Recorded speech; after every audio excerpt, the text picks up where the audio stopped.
My father asked me the other day. He said he wants to get away from his revolvers. He wants to get into some 9mm semi-automatics, and he asked me what I thought the best concealed carry firearm was for him. And I was like, obvious choice. 365 macro. He's got big hands, but it'll fit well. And it's been my favorite since the moment I picked one up. I love it. Hands down my favorite. But it's kind of got a stiff lock on it, you know. I don't know if my mother will be able to rack it. It's kind of tough there, and it is a little skinny for his fat hands, and he's kind of pudgier than me, so that sticking out might be an issue, and I just don't really know. And then I realized it's an impossible question to answer. What is the best concealed carry gun? It's going to be different for everyone. So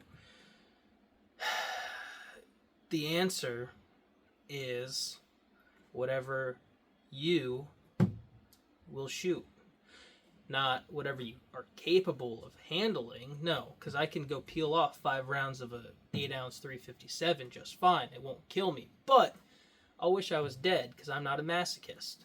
So just because you can shoot something or operate something doesn't mean it's best for you. So if I took this M&P that my wife likes, it's easy to rack. It unlocks nice and easy.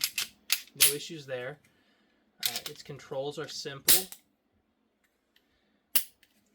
It's great. I shoot it well. My wife shoots it very well. That might not be the best for you. Well, RXM. I've been singing this thing's praises. So has pretty much everybody else. It is a fantastic firearm. It's a little bulky, but it's cheap. It's easy to get into. It's a great gun.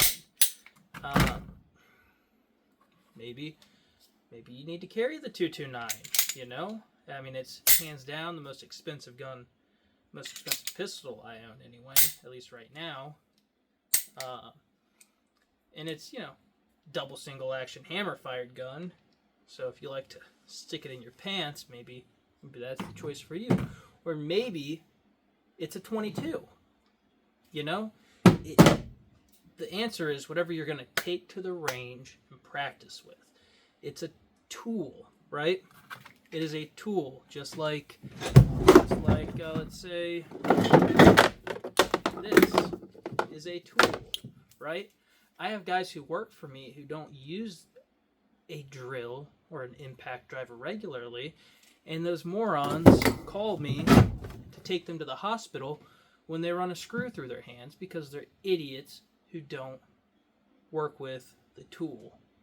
So until you're going to find the time to train with something, there's never going to be a best concealed carry or a best carry gun or a best home defense gun for you. Because until you understand the intricacies of a firearm, you're honestly probably better off not having one if you're not going to practice with it. So my 2 cents is go to a range and rent some of the popular choices. The FN Reflex 365, Glock 19, maybe an RXM, maybe a Smith & Wesson Shield, maybe a Shield Easy. Maybe the best thing for you is a revolver. If you have to off-body carry, if you've got to keep it in a purse or a jacket pocket, well, you can peel off a few rounds without having to draw, and that's beneficial. If all you can handle is a 22 Magnum or even just a 22, then all you can handle is a 22, and you're better off being efficient or proficient with it than having nothing. So get to the range, get some training, practice, get familiar with a firearm, and dedicate yourself to it. So I shoot this RXM better than I shoot my 365.